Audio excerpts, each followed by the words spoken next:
The fluorescent lights of Peggy Sue's diner hummed overhead like tired cicadas, casting a pale, almost ghostly glow on the worn checkerboard floor. The scent of day-old coffee and frying bacon clung to the air, thick and familiar, a comfort in its own way. Outside, a late autumn wind whipped against the windows, sending dead leaves swirling across the parking lot like forgotten promises.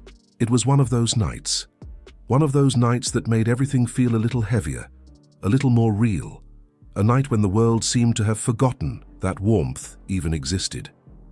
Emily Carter wiped down the counter for what felt like the 1,000th time, her hands chapped and raw from the industrial-strength cleaner. At 34, she carried the weight of 2 jobs and a mountain of healthcare expenses that never seemed to get any smaller. Her mum was back in the hospital again, the 3rd time this year, and every extra shift Emily worked just vanished into the black hole of deductibles and co-pays. The dark circles under her eyes had become permanent fixtures, but her smile, that weary, genuine smile, never faltered when a customer walked through the door. Before we go any further, if you believe in simple acts of kindness, second chances, and standing up for what's right, make sure to like, comment, share, and subscribe to this channel. Tell us in the comments where you are watching from, because stories like these remind us that humanity is still alive and well, even in the darkest corners. The bell above the door jangled just after 11. Emily looked up, and her breath caught in her throat. A man stood in the doorway, huge, easily 6'4" with arms like oak branches and tattoos snaking up his neck like ancient vines. His leather vest was weathered and worn, the colors faded but unmistakable, red and white patches. Hell's Angels. Emily had seen enough movies to know what those colors meant, but something made her hesitate. Something in his eyes. They weren't angry or dangerous. They looked lost, empty, like a man who had been walking for days and forgotten where he was going. He sat down heavily at the counter, the stool groaning under his weight. His hands trembled slightly as he picked up the menu. And Emily noticed his knuckles were scraped raw, dried blood still visible in the creases. She should have been afraid. Any sensible person would have kept their distance. But her dad, bless his heart, had always told her to look for the person behind the appearance, to see what others refused to see. She approached him slowly, coffee pot in hand. He didn't look up when she poured, just stared at the counter like it held the answers to questions he was afraid to ask. Emily noticed he hadn't ordered anything, just sat there, the menu untouched.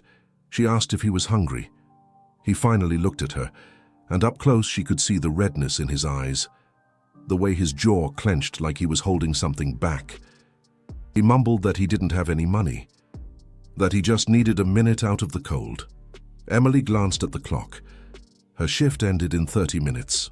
She had made $47 in tips that night, money she desperately needed for her mum's medication, but something in his voice, that raw vulnerability, made her decision before her mind could even catch up.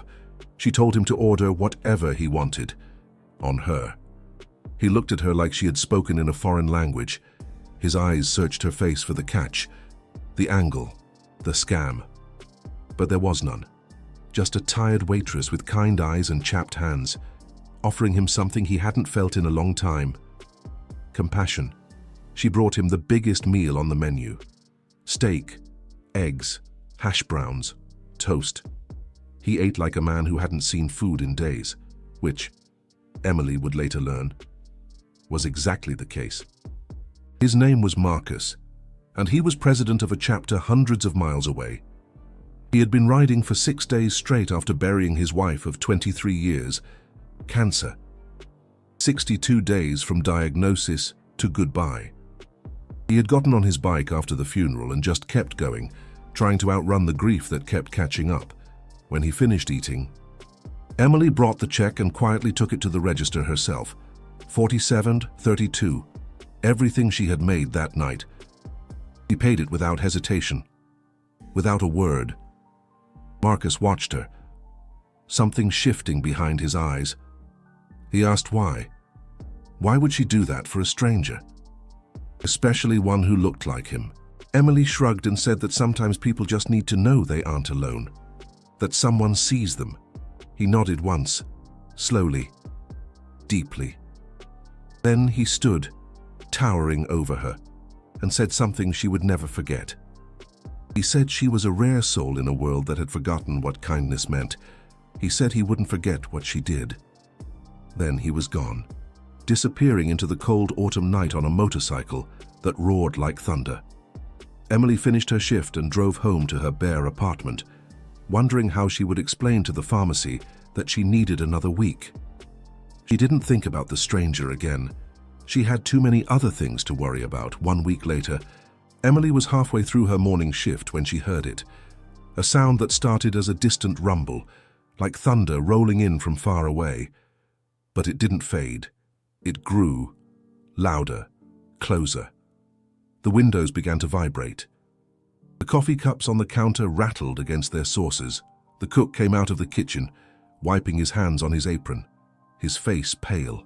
The other waitress ran to the window and gasped. Emily walked to the door and pushed it open. The parking lot was gone. In its place was a sea of chrome and leather. Motorcycles, hundreds of them, stretched as far as she could see. Big Harleys, engines idling, exhaust rising in the cold morning air like smoke signals, and everywhere, the red and white patches of the Hells Angels at the front of the formation. Marcus sat on his bike, looking healthier than when she had last seen him. Beside him were men and women who looked like they could tear the world apart with their bare hands. But they weren't there to destroy anything. Marcus climbed off his bike and walked toward her, his boots heavy on the asphalt. The crowd parted for him like a human Red Sea. He stopped in front of Emily, who stood frozen in the doorway, her coffee pot still in her hand. He spoke in that rumbling voice of his. He said that she had shown him kindness when he had nothing, that she had treated him like a human being when the world had made him feel like a ghost. He said that in his world. Debts like that didn't go unpaid. He turned and raised his hand. The formation began to move, but not the bikes, the riders. They came with toolboxes and lumber, paint cans and bags of groceries. One group headed toward Emily's car, which she had been nursing along on hope and duct tape for months. Another group asked the diner owner about repairs he had been putting off. A woman, with silver hair and tattoos snaking down both arms, pressed an envelope into Emily Carter's trembling hands. Emily tried to protest. She insisted she couldn't accept this, that it was just too much. Marcus looked at her, with eyes that had seen far too much loss. Anne said something that just broke her. He said that she already had accepted it, the moment she chose kindness over fear. He added that in his club, the Hells Angels. They called that family. By the end of the day, Emily's beat-up car had a brand new engine. Peggy Sue's diner had a new roof, a fresh coat of paint, and a month's worth of supplies. And inside that envelope, Emily found enough money to pay off her mother's crushing healthcare expenses, with enough left over for a down payment on a small, but safe, house. But that wasn't all. One of the riders approached her, a woman named Clara, who, it turned out, was a hospital administrator, hundreds of miles away. She had heard about Emily's mother and, well, she made some calls. By sunset, Emily's mother had been transferred to a top-notch facility, her treatment completely covered by an anonymous donor. An anonymous donor who just happened to ride a Harley. Emily stood in the parking lot as the sun dipped below the horizon, surrounded by people who had been complete strangers that morning and were now something else entirely. She couldn't stop the tears from flowing, didn't even try to. Marcus walked up to her one last time. He pulled a small patch from his pocket, not a full colors patch, but something even more special. It had a single word embroidered on it. Family.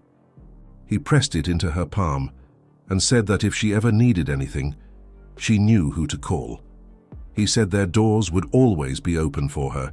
Then, he climbed on his bike, raised his fist to the sky, and 300 engines roared to life in unison. The ground shook. The air vibrated. And Emily watched as they rode away, a river of chrome and thunder, leaving behind a life that had been completely transformed. And before we end, we have one special request for you. Comment below with the words, "Kindness never dies," to show that you believe in the power of simple compassion. Because Emily didn't know that paying for a stranger's coffee and donut would change her entire life. She just knew it was the right thing to do. And that is the thing about kindness. You never know whose life you're saving. You never know who is watching. You never know when a moment of compassion will echo back to you, 100-fold. So, the next time you see someone struggling, someone who looks lost, or alone, or afraid, remember Emily. Remember that $47. Remember that sometimes the smallest act of generosity can move mountains and bring 300 motorcycles to your door, because kindness, real kindness, is never wasted. It's planted like a seed in rocky soil, and somehow, against all odds, it always finds a way to bloom, and sometimes it blooms into something extraordinary.